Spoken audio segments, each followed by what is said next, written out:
Hello and welcome back to another action figure review. Today I'm taking a look at the Marvel Legends Guardians of the Galaxy Wave 2 Rocket Raccoon and Baby Groot action figures. Now this is the review that I have been waiting to do because this is obviously one of the highlights from the series. Now at first glance it probably looks like you don't get a lot for your money in this pack. This pack does come with the Mantis Build-A-Figure piece. It comes with the biggest part of it, which is the torso and the main body piece. So you do get more than what's actually seen on screen right here. To start off with, I'll take a look at the articulation of Rocket Raccoon. Baby Groot has no articulation, so we'll just move him aside with the accessories.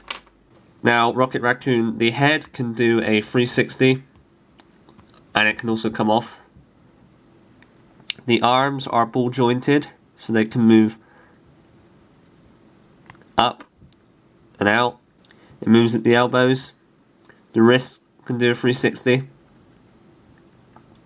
There is a ab crunch.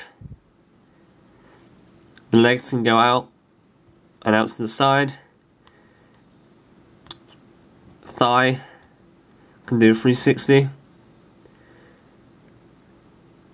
Can bend at the knees, the feet do a 360, and also the tail can come out and go to the side.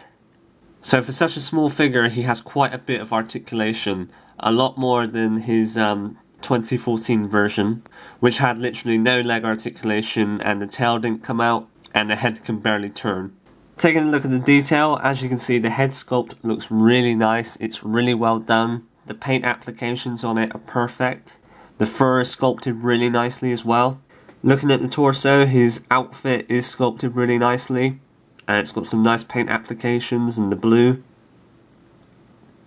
The blue and the grey. The fur on his feet, his legs and his arms is sculpted really nicely.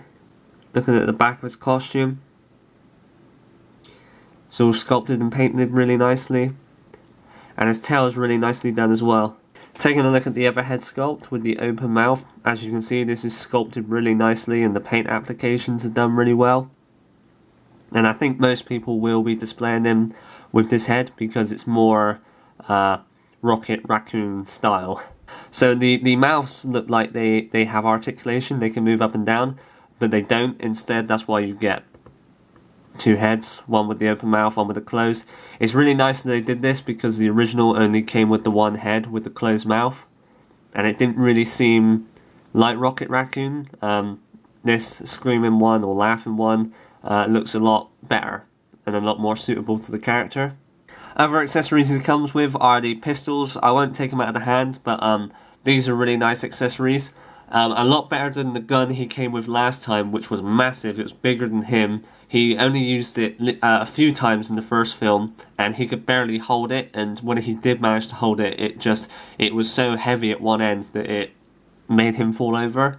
But these guns are really nice, and his hands are sculpted in a way so he can hold them really nice as well. They're a snug fit, they aren't loose, and they look really good with the figure. This one has a lot of detail on it, a lot of black and silver, a nice wash to it, and the same goes for the other gun. As you know, in the film he got them on the Ravager base escape. He picked them up. I believe they look like they do in the film. Both of them are different, so that's nice. Instead of giving us the same gun, just repackaged, they gave us two different versions.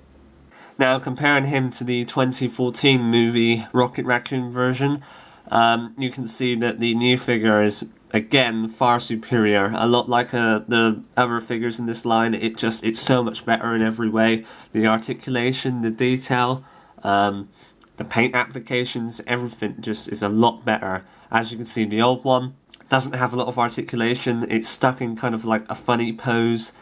He can barely hold his accessories.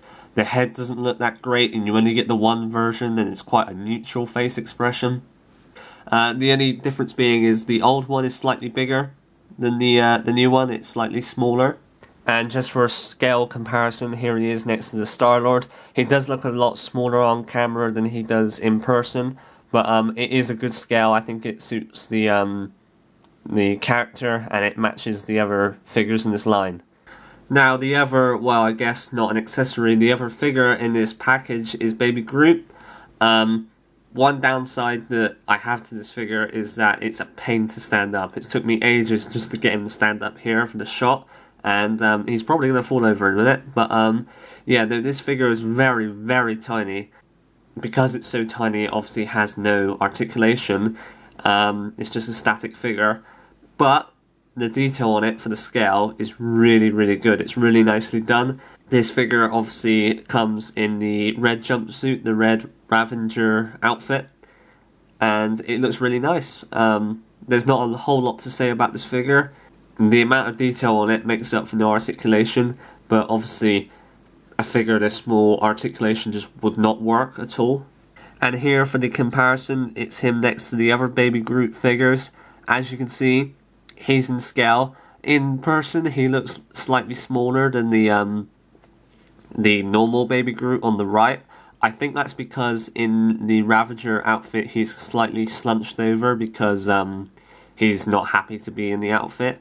And on the right, he's more stood up straight.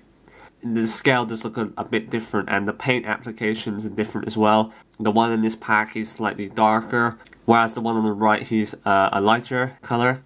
And I thought I'll just put, for the sake of comparison, the potted Baby Groot on the left there. For a size comparison, here he is next to Baby Groot and Star-Lord. As you can see, it's a really nice size. It could maybe do with being a little bit smaller.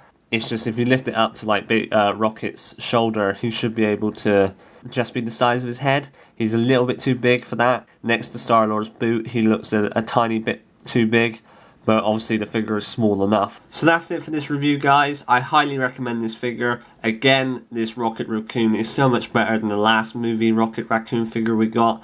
The Baby Groot is really nice to have as well. I know that people might not be too keen on buying it because it's a lot of money just for such a small figure, but it does come with quite a few accessories. The biggest part of the Build-A-Figure from Mantis, yeah, it looks really good on the shelf with the other Guardians figures. And there's such a difference between this Rocket Raccoon and the last one that so many improvements that it's worth it alone. So thanks for watching this video, guys, and I'll see you in my next review where I'll be taking a look at Nebula from this series. So I'll see you next time.